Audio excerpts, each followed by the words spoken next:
Hola y cómo están mis amigos? Bienvenidos a the D.I.L.F show. I'm just messing with you. A little bit of Spanish. I took a lot of Spanish back in high school. Welcome back, everybody. It's Andy here, aka the D.I.L.F.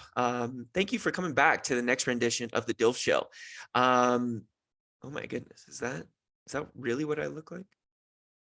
Yuck, I need to shave. If you're watching on the YouTube version of this, I don't look good, tell you that much. Such as dad life. We've got the dad hair going, got this scruffy beard. It's I just turned on the Zoom and it's quite appalling. We persevere and we make do with what we got. So thank God Julia married me. So we are going to dive in. I've got an unpopular opinion for everyone today. And hopefully it's going to just lead to some discussion and lead to some banter. I'd love to hear your thoughts on this particular opinion. Keep in mind, it is an opinion. You know, we're just shooting from the hip most weeks. And, you know, this is one that I wrote down in my phone a long time ago. And I think it was when we were traveling in Lake Arrowhead and we went to a restaurant and we, you know, Arlo was being difficult to control and he loves running all over the place. And he's not a kid who's just going to sit there quietly at the dinner table and just, you know, let the parents eat, you know, do his thing, eat his food when it comes out and just smile and be happy about it. When we get there, he wants to see all the different things, everything that's going on in the restaurant. We like to joke that he's going to run for mayor and he's just obtaining votes because he'll walk up to people's tables, just be, hi, hello, how you doing? High five. And he's been doing that since, you know, since he could walk pretty much. And we started taking him to restaurants. So when we went to this particular restaurant in Lake Arrowhead, we noticed that there was maybe a 10-month-old, you know, give or take a month, that the parents got there. You could tell that they were visibly flustered and Arlo's running all over the place. So, you know, we take turns in terms of when Julia sits down to eat and then we'll switch and I'll sit down to eat or vice versa. But this particular group, they literally just, they got there with their 10-month-old and they just, without the, you know, much prompting or anything really going on, they just took out a tablet and just plopped it right in front of the kid. And then the kid was just gone and in a daze and, you know, in zombie mode. And I talked about this on a previous episode where, you know, we'll use that as a silver bullet. And, you know, when Arlo comes back from daycare, we'll let him watch and like this one of these Toy Story shorts, or we'll let him watch a couple things. And if it's the weekend, you know, we'll all sit down and watch something. We really try to avoid that at all costs. We'll ask him if he wants to paint, if he wants to race around the house, if he wants to. It's been tough outside here because there's been so much snow and it's cold and windy. So going outside for walks if we, you know, if the weather permits. But one thing we don't do is just plop the screen in front of him to shut him up.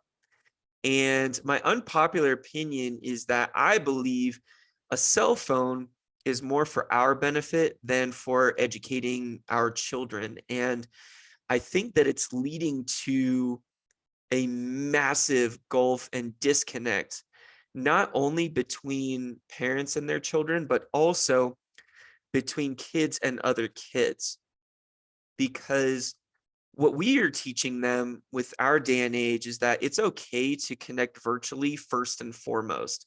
That's your primary source of interaction, and that's okay. You know, when kids get cell phones and they're not even 10, when you know, it's permissible and allowable to consume tons and tons and hours of YouTube videos, you know, that's kind of just become the standard. And I think back to my teen years on this particular topic, and I'm like, yeah, I played tons of video games, but I was always playing with someone down the street. I was always kind of playing with a friend.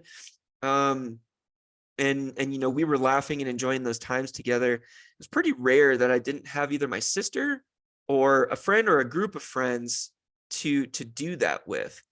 And I do feel very fortunate in that regard. And you could say, well, video games are, just a substitute for your phones. And I disagree.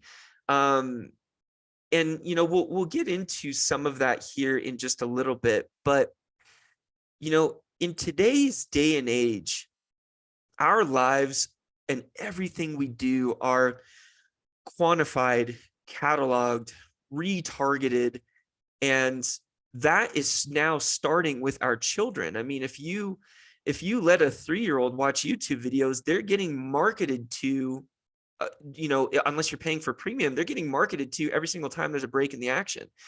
And in our day and age, it's more difficult than ever to find true moments of, genuine interaction or inspiration or thoughtful and meaningful interpersonal expressions, whether good or bad, or, with our kids, whether it's, violent or, kind and not genuine again, and grateful and sharing and all that good stuff. Those moments seem to be more and more fleeting.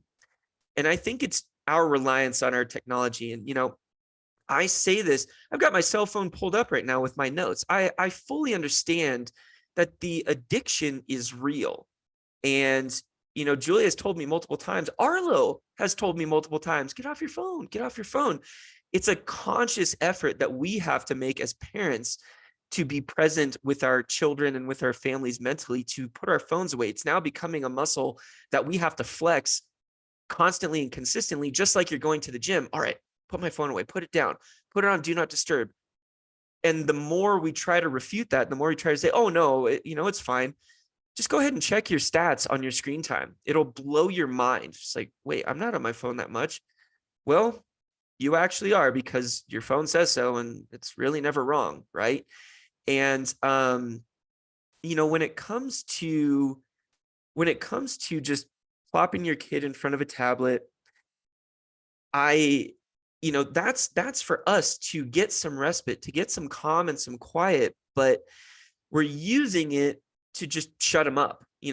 There are educational materials, and as kids start, manipulating and moving the screen, and, there are learning mechanisms and wonderful apps and tools that you can use for your phone, but we're not using it for that for the most part.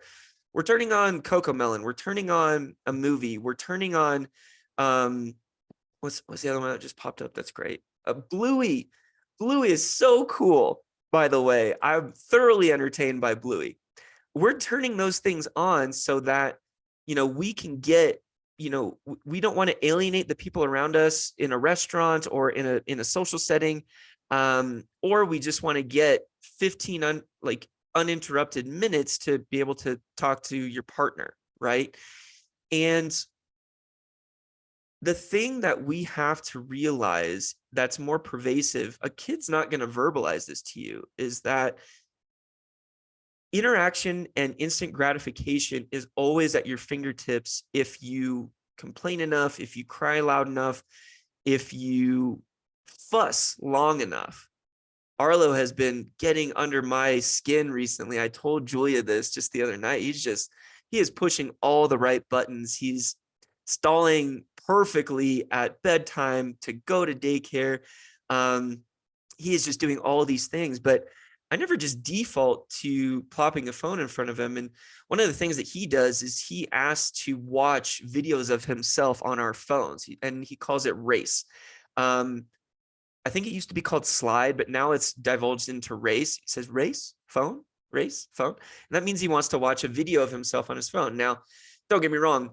A buddy of mine always says, you can't love anyone else until you learn to love yourself. And we'll show him, these little 30 to 60 second clips, and, he'll be able to watch himself in those moments, but it still feels kind of like I don't want to just keep putting the phone in front of him to alleviate his concerns. And, we always lean on trying to teach them coping skills and to teach them ways to better interact with people. And there's a certain age where those things start to click, but just because they don't understand it right now doesn't mean you shouldn't be trying to do it at all turns just to reinforce the habit for when they do begin to really understand those high level concepts.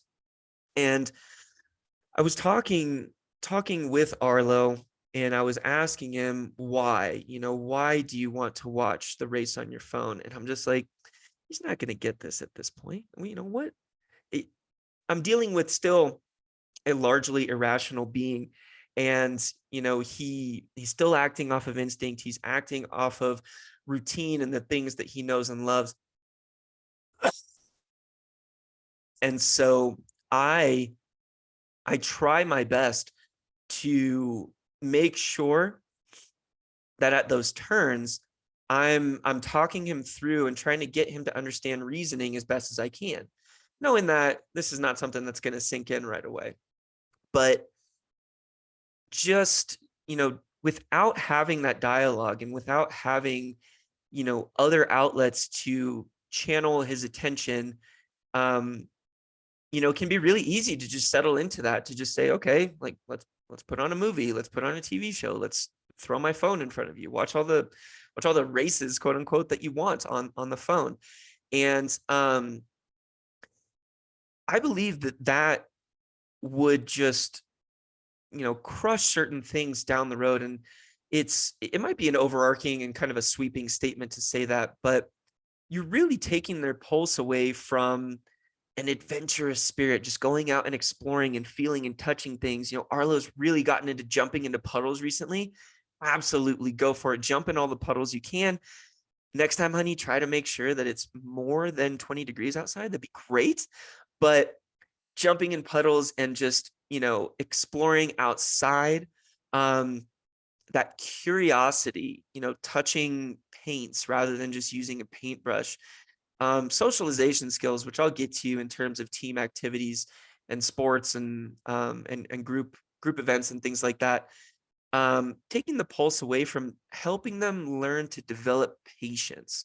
One of the coolest moments that Arlo and I had just a few weeks ago was he was just going off the rails, and he is crying and yelling, and he's almost kind of hyperventilating. And I tried my best to be the calm in his storm. Remember, we always have to combat their craziness with equal or more calmness. You are their calm in their storm. They're gonna channel and reflect and emulate anything that you're reciprocating. So if you start acting up and just freaking out, that's gonna reflect in their behavior. But in this particular moment, I took a deep breath, and I just started and continued to take deep breaths. And Arlo all of a sudden started to see me do that, and he slowed down a little bit. His crying slowed down, and I just said, Arlo, take a deep breath. Let's try to catch ourselves here. And after 15, 20 seconds, he looked at me and he said, Arlo breath. And he took a little short, deep breath. And all of a sudden, I'm not saying that works every single time, but it worked in this moment. And it was so wonderful. We were making eye contact with each other, and it was such a powerful moment together to forge that understanding of patience and how to catch yourself when you yourself are going off the rails. And also how to verbally and non-verbally communicate. We're interacting with one another in that moment, and I'm trying to understand what is sending him, over the edge. And so I'm asking him questions, and I'm trying to, at every turn, ask him to vocalize. Arlo, use your words. How, what led to this? What is it? And there are times when it's 9 p.m. at night and they're overtired and they're off the rails. It's not a time for bargaining. You just gotta, duck and cover, so to speak. Just put on your helmet and just hope you don't catch a right hook in the face or catch a kick in the groin. But when there are these teachable moments, I think that it's so great to be able to make that eye contact and be able to have those genuine moments where we're learning from one another, rather than just, oh, hey, buddy, do you want me to put on Toy Story again to calm you down? Because I know it's going to work. And so we lean on that because so many of us, we don't know any better. And I'm 37 now. Whoa, that's weird to say out loud. I'm 37 now. And sorry, that just kind of threw me off. My birthday was last month, and I don't think I've actually vocalized that. Anywho, I'm 37 now, and for better or worse, I grew up with through all of high school, at the very least, with a phone. Probably the tail end of middle school, we had those Nokia phones with kick ringtone, Snake 1 and Snake 2. Those were the good old days, man. I wish phones were still like that. A text message was, nobody even knew how to utilize the text function at that point. Everyone would use it to call their parents to pick them up after, a night out at the movies, or trying to hit water balloons at oncoming traffic, or going to a party where you awkwardly spoke to people for 15 minutes before you wondered whether or not they liked you. Those were the days. But in using that phone and in having it be part of my life and part of my upbringing, I've grown to understand the capacities and the functionalities. And like I said, I've fully grown to understand the addiction and understand that, like, to a certain degree, we need these phones in our lives. But that doesn't have to be the default setting for our children. And you look at all the statistics in terms of happiness, and you look at depression rates, you look at everything just kind of creeping, and in some cases going through the roof. And you got to wonder and look back, what's really changed? It's like, well, we have limitless information at our fingertips and the ability to accomplish anything that we need to do in terms of instant gratification in real time. And so if that's what we're instilling in our children, in our kiddos, that's just going to continue to perpetuate. And we can't be mad when we think that kids have attention deficit, because we're the ones promoting it. We're the ones showing them the way to split your attention between 50 different things at one time. And it's hard to stomach when you really look at it from that perspective. So how do we combat this? Well, first things first, I look back to my team events and my sports background as invaluable to my social development, understanding social cues, learning life lessons. What else I got here? Problem diffusion, understanding of someone's personal space.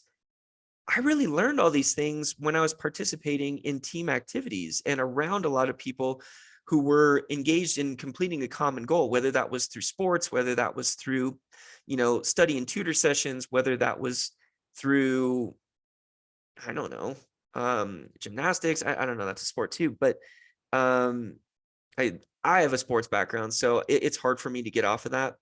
And so we have to be willing to let our kids interact. And we have Arlo enlisted in this class called Soccer Shots. And I'd say if 100% is the max that you can participate in the actual soccer events, so far he's participated about 39% of the time. There's always a jungle gym, or there's always toys, or there's always something else distracting him, but we still take him to those events to interact with the other children. And there are moments of genuine happiness and learning about sharing and learning about teamwork, passing the ball, things like that are so crucial at these early stages that, now we are looking to enroll him in gymnastics so he can shake his sillies out and just kind of run around, so to speak. We want to continue his learning on the team side of things, because, it's our social responsibility to provide him with those opportunities, especially being born in the heart of COVID in August 2020. But, I don't want him to miss out on those kind of fundamental opportunities and see how he evolves it in his own way. If we're okay with the next generation of children just interacting virtually and, losing the heart of what it means to be human, which is we need other people and validation and, banter and criticism and all these different things that we get. We need that stuff to survive.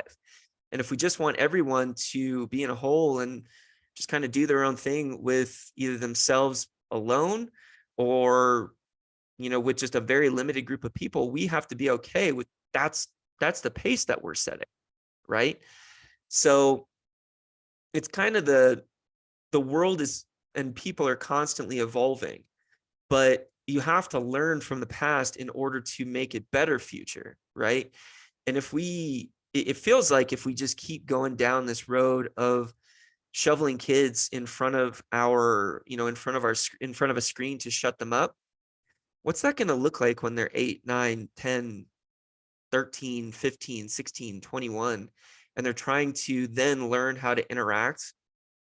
Man, that's really scary to think about. So, my point is this: whether or not you just use, and use social media, or not social media, use your phone to your advantage. Social media is probably a whole other different bag of worms for another podcast episode. I could sit here and talk about, the positive and negative effect of social media, which you could probably see somewhere else on a YouTube video or in some other article for someone who's mastering in it at some prestigious college. But when it comes to the use of screens, I strongly encourage each and every one of you to evaluate your own screen time and set a pace before it just overtakes you. And then all of a sudden you're in a routine that you can't kick because you're too embedded in it. And then it becomes more and more difficult to get away from that particular habit. And if you set the pace and you understand with your partner exactly what your goals are for, movies, TV, screen time, it's not going to throw you off when all of a sudden, let's say just one day they just look at a TV or phone screen for 4 straight hours. And it's like, how did we get here? What just happened? We can't even pull them away from this without them screaming. That's on us. That is on us as their parents to, set the pace and tempo and expectation for how much consumption is acceptable. So I do believe that these could lead to more pervasive problems down the road if they go unchecked. And that's really all I'm trying to say here, is just be cognizant of it, because we can't be mad at our children when that's all they know. That wasn't bad. That actually kind of worked. Okay. So before I close up shop here, just wanted to share, I was diving into the personal archives of stuff, and I might do this little segment every single time now called Story Time, where I just share a fun anecdote or a story from, either Arlo or from something else that I heard or something like that. This one is particularly related to Arlo, and I hope this embarrasses the hell out of him down the road. But we are now in the throes of trying to get Arlo to potty train. And once it's successful, I'll try to share with you any trade secrets. But so far, we've been traveling so much, and Julia's in the heart of her schedule, and we've got baby number 2 coming. It's been very difficult to set aside dedicated time to accomplish it. But it reminded me of a story that we love, where we're getting ready for bath time, and Arlo was not in a diaper. He was just running around naked, and we saw that he was kind of hunched over, like he wanted to pee. And this was, I don't know, we were still living in Vegas at that point. So he was only 14 months or so, something like that. 14, 15 is my guess. And we're like, Arlo, do you want to use the potty? Do you want to go to the toilet? And he was just like, he's like, okay. But then he just starts peeing, right? Just goes pee right on the carpet in front of him. And we're like, oh, okay, that's going to happen. But then all of a sudden we're like, wait, what the hell else is that? What's going on? He's just shitting behind it. And we're like, oh my God, we're trying to point at it. I'm like, Julia, like the pee. And then finally, the only thing I could mutter out is, he's duking.